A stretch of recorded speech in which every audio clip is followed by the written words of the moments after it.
కానీ ఎంతోమంది అగ్రదర్శకులు, legendary directors మీకు ఆఫర్లు ఇచ్చినా చేయలేదు. సరే ఇప్పుడు శ్రీనివాసరావు గారి మీద గౌరవంతోని, భయంతోనో, భక్తితోనో ఏదో చేశారు. అంటే భయం భక్తి కంటే కూడా అంటే ప్రేమ. ప్రేమ. అంటే జనరల్గా శ్రీనివాసరావు గారు లాస్ట్ కరోనా టైంలో 24 క్రాఫ్ట్స్కి ఆయన డబ్బులు పంచడం జరిగింది. అవును అవును. అదే కాకుండా ప్రొడ్యూసర్స్కి డబ్బులు ఇచ్చారు, డిస్ట్రిబ్యూటర్కి డబ్బులు ఇచ్చారు, ఈవెన్ 2 రాష్ట్రాలకి పేస్టింగ్ బాయ్స్ కానించి రిప్రజెంటేటివ్స్ వరకు అందరికీ ఆయన డబ్బులు ఇవ్వడం జరిగింది. ప్లస్ అడిగిన వాళ్ళకి అడగని వాళ్ళకి కూడా రీసెంట్గా ఒక దిలీప్ సింగ్ అని ఒక డిస్ట్రిబ్యూటర్కి క్యాన్సర్ అని అంటే ఇమీడియట్ 50,000 తీసి ఇచ్చారు. అలాగే మొన్న ఎప్పుడో ఝాన్సీ గారు మేమేదో మాట్లాడుకుంటా అంటే ఆయనకి సంబంధం లేకుండా టక్కుమని నా వంతుకి ఇది 1,00,000 రూపాయలు ఇస్తున్నాను, ఇంకేమైనా కావాలంటే అడుగు అంటే ఆయనలో ఆ సేవా తత్పరత, ఆ సేవా గుణం ఏదైతే ఉందో ఆ సేవా తత్పరత, సేవా గుణానికి మనం ఎదురు మాట్లాడలేని పొజిషన్. సో ఆ రకంగా చేయాల్సి వచ్చింది. ఇంతకు చెప్పండి, ఎంత రెమ్యునరేషన్ తీసుకున్నారు, ఎంత ఇచ్చారు? రెమ్యునరేషన్ అంటే ఆయన అడిగిందే రెమ్యునరేషను.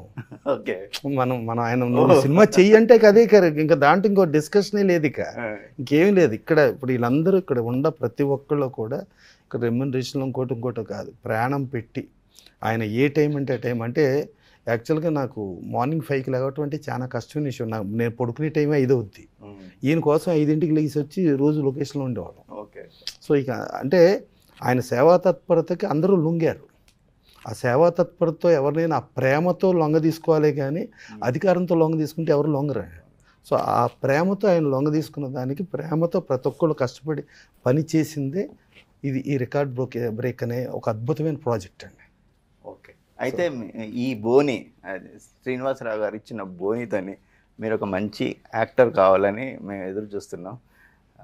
జకీర్, మీరు బ్యాచులర్ తర్వాత చాలా ఆఫర్లు వచ్చాయి, మంచి సెన్సేషనల్ హిట్ కూడా బ్యాచులర్స్. ఆ తర్వాత మీరు అంటే పెద్దగా గుర్తింపు రాకపోవడానికి ఏంటి? అంటే చేశానండి, కొన్ని ఫిలిమ్స్ చేశాను. I happen to act almost ఒక 25 to 30 ఫిలిమ్స్ ఉంటాయి. బ్రేక్ పడలేదు. Maybe I did not get a proper technician, కానీ మంచి కాన్సెప్ట్ ఇట్లాంటి రికార్డ్ బ్రేక్ లాంటి సబ్జెక్ట్ అప్పుడే పడి ఉంటే అప్పుడే బ్రేక్ వచ్చేదేమో. Maybe destiny also. So I did acting but I did not get break. ఈ సినిమాలో ఎలా వచ్చింది ఆఫర్? ఎలాంటి క్యారెక్టర్ చేస్తున్నారు? ఈ సినిమాలో కోచ్ క్యారెక్టర్ అండి. ఓకే. ఫర్ ఎగ్జాంపుల్ ఎట్లాంటి అంటే వీళ్ళిద్దరు టాలెంట్ పొటెన్షియల్ని గమనించి వీళ్ళని పాలిష్ చేసి ఆ టెక్నిక్స్ అన్నీ నేర్పించేసి ఆ లెవెల్కి తీసుకెళ్ళే ఒక ఇంటర్ కనెక్టింగ్ రోల్ అనమాట. ఎందుకంటే చలపతిరావు గారి శిష్యుల్లాగా ఉంటాను అనమాట దీంట్లో.